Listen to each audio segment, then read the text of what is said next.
Hi hello అందరికీ. ఇది కూడా జూన్ 21 సండేదే అనమాట వ్లాగ్. ఆ రోజు వెజ్ కూడా వండాము, నాన్ వెజ్ కూడా వండామన్నమాట. ఇదైతే ఇప్పుడు చికెన్ రెసిపీ మా అత్తమ్మ స్టైల్లో ప్రిపేర్ చేస్తుంది.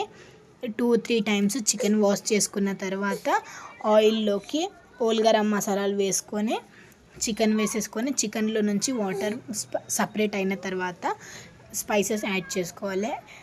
కారం, ఉప్పు, పసుపు, అల్లం పేస్ట్ వేసుకొని కలిపి 5 మినిట్స్ అలానే మగ్గనిచ్చినామంటే టొమాటో, కొత్తిమీర వేసేసుకోవాలి.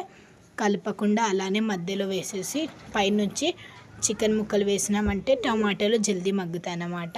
అలా మగ్గిన తర్వాత చికెన్ మసాలా అయితే ఇక్కడ వేసేస్తుంది మా అత్తమ్మ. చికెన్ మసాలా వేసేసుకొని మంచిగా ఉడకనివ్వాలి. చికెన్ మంచిగా సాఫ్ట్గా ఉడికిన తర్వాత గరం మసాలా వేసుకున్న తర్వాత ఒక 5-10 మినిట్స్ అలా ఉడకనిచ్చినామంటే టేస్టీ కర్రీ అయితే రెడీ అయిపోతుంది.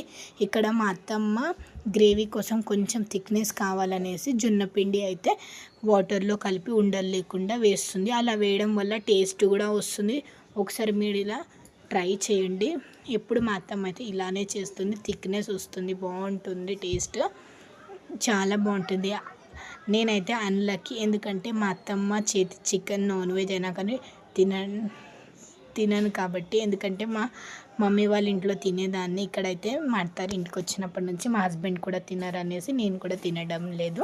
ఇక్కడైతే చికెన్ కర్రీ అయితే ప్రిపేర్ అయిపోయింది. ఇప్పుడైతే రైస్ కూడా మగ్గిపోతుంది అనమాట. రైస్ అవుతున్న టైంలో మా అత్తమ్మ జొన్న రొట్టెలు కూడా చేస్తుంది. మా అత్తమ్మ జొన్న రొట్టెలు చాలా మెత్తగా సేమ్ టు సేమ్ చపాతీ చేసినట్టే చేస్తుంది అనమాట. మంచిగా ఫ్లఫీగా అవుతాయి, మెత్తగా.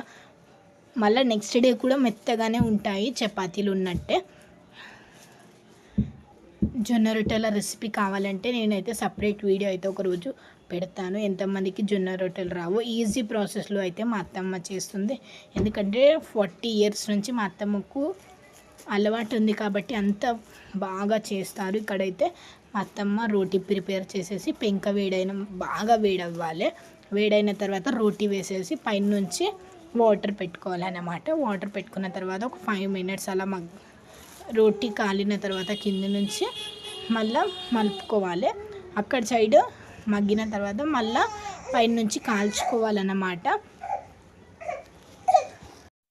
మంచిగా అయితే టేస్టీగా ఉంటాయి. ఇవైతే ఊరి నుంచి తెప్పించుకున్న జొన్న పిండి అన్నమాట. టేస్ట్ కూడా బాగుంటుంది ఒరిజినల్ జొన్నతోనే. మన సిటీలో ఏంటంటే కొంచెం కల్తీ మిక్స్ చేస్తారు కాబట్టి అంత టేస్టీగా ఉండవు. ఊరి జొన్నలు అయితే మేము తెప్పించుకున్నాము మొన్ననే. ఇక్కడైతే పాప వాయిస్ ఇచ్చేస్తుంది. నేను కూడా చెప్తాను మమ్మీ అని అంటుంది. పాప ఫేస్ ఎప్పుడు రివీల్ చేస్తారని అడుగుతున్నారు కదా. పాప ఫేస్ అయితే నేను త్వరలో రివీల్ చేస్తాను.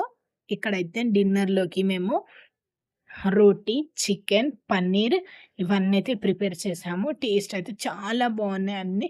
కాకపోతే నేను చికెన్ ఒక్కటే టేస్ట్ చేయలేను అనమాట. అదే రోజు ఫాదర్స్ డే కాబట్టి కేక్ కూడా కట్ చేసాము. Until then bye bye. Next వీడియోలో కలుద్దాం.